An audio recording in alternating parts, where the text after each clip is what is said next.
Mom is sure she buried son a year ago. Finds him living at deserted gas station.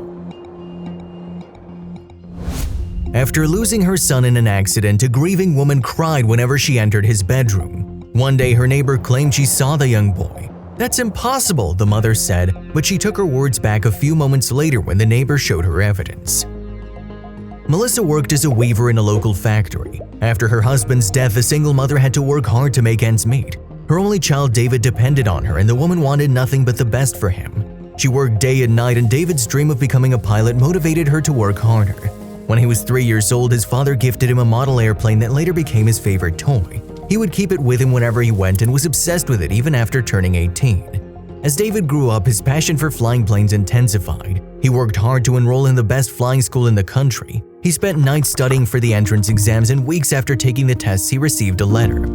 "Mom! Mom!" he screamed after reading it. "I can finally become a pilot!" Melissa was over the moon when she discovered that the flying school awarded David a scholarship based on his academic record. She felt happy to see her son's dreams turn into reality. It was hard for Melissa to send her 19-year-old son to another state for his studies, but she did it for David's happiness. She hugged him before he sat in his car to drive all the way to the airbase.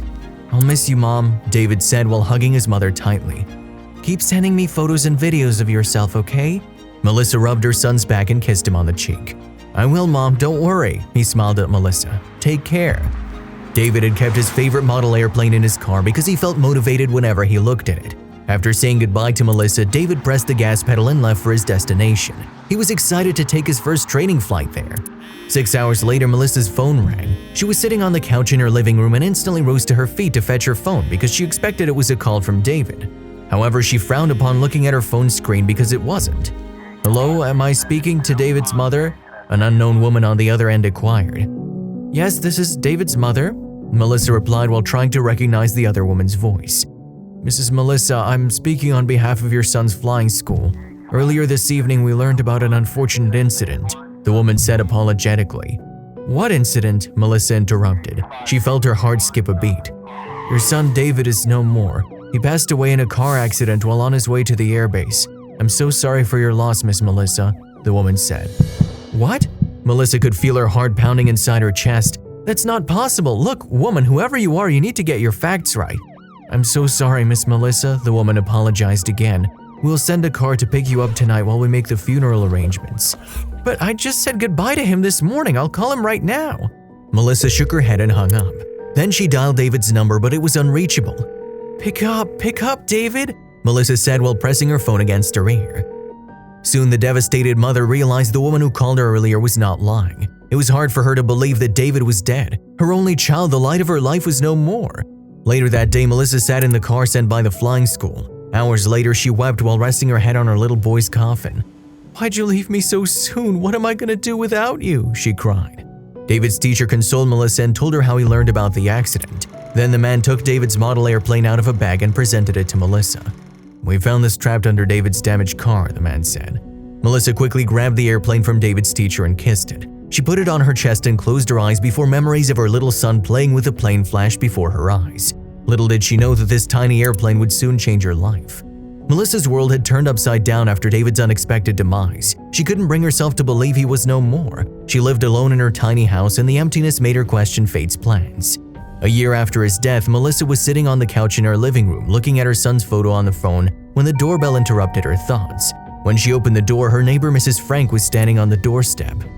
"Melissa, you won't believe this." She slid her phone out of her pocket and frantically tapped her fingers on it. "What happened? Is everything okay?" Melissa asked worriedly. "Look at this." Mrs. Frank turned her phone screen towards Melissa. The grieving mother squinted her eyes and then took the phone in her hands to look at the photo closely. A few moments later, her eyes widened when she realized why the boy in the picture seemed so familiar. "Melissa, I saw this boy at the gas station today. He resembles David so much I almost thought it was him," Mrs. Frank exclaimed. It's David." Melissa gasped and covered her mouth with one hand. Then tears started rolling down her cheeks and she felt her body shiver. "Melissa, are you all right? Please sit down." Mrs. Frank held Melissa's arm and took her inside. Mrs. Frank offered her a glass of water, but Melissa shook her head and rose to her feet. "I need to see him now," she said and grabbed her car keys before leaving her house. On her way to the gas station, hundreds of questions popped into Melissa's mind. What if I don't meet him? What if he's not there? What if that boy isn't my son? She wondered while trying her best not to crash her car. She was driving fast, hoping the boy wouldn't leave before she reached there. After arriving at the gas station, she parked her car and hopped out. She looked everywhere, her eyes searching for her son David. In the corner of the gas station, Melissa saw a boy sitting with his face away from her. It's David, she thought, and ran towards him. When Melissa put her hand on his shoulder, he looked at her and shrugged it off. Who are you? Why are you touching me? He yelled and turned towards her.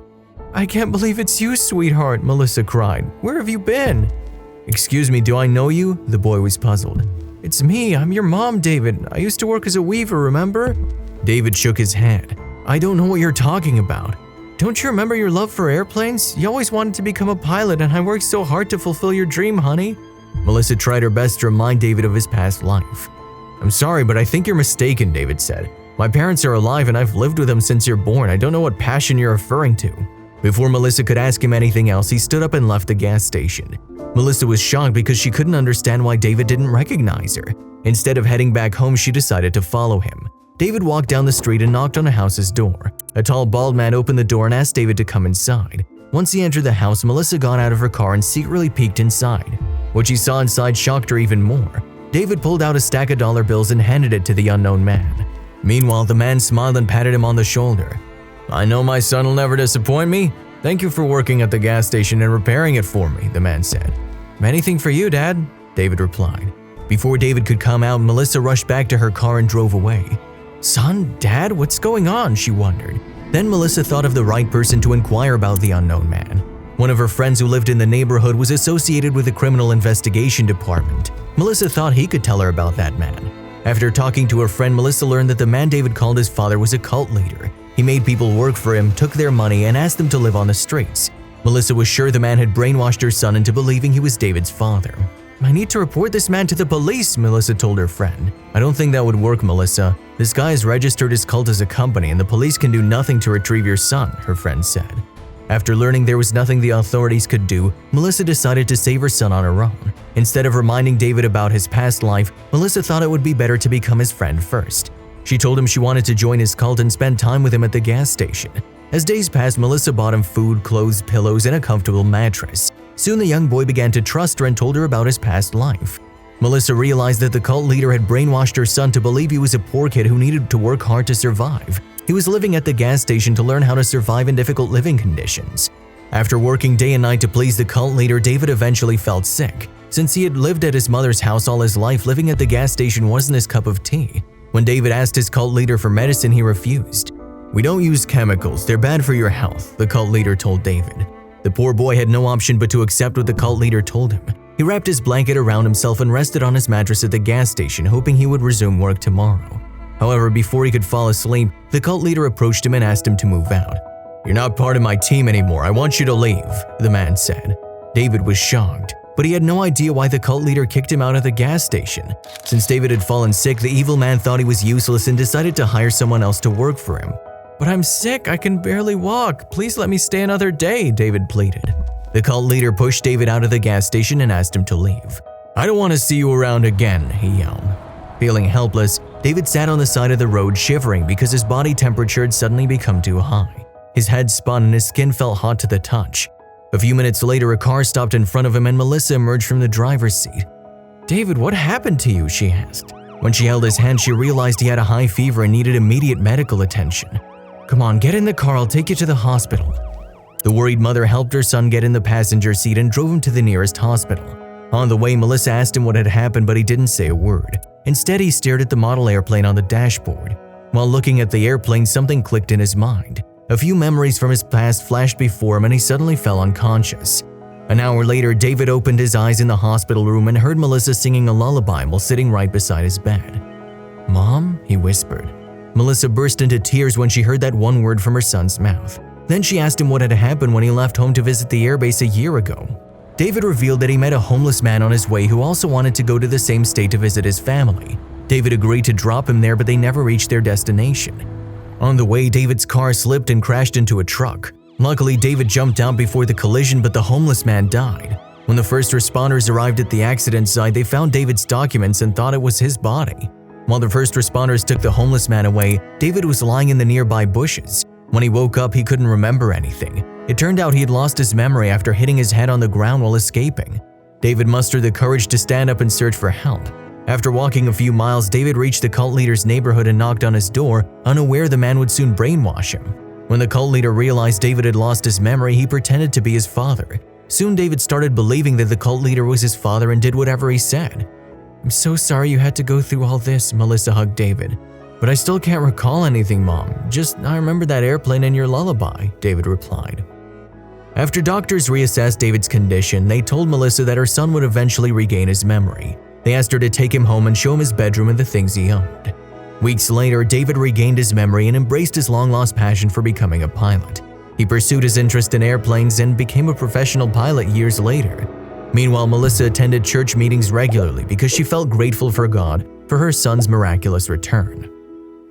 If you liked the video, please give it a thumbs up and consider sharing it with someone who may find it interesting. Thanks for watching, and I'll see you in the next video.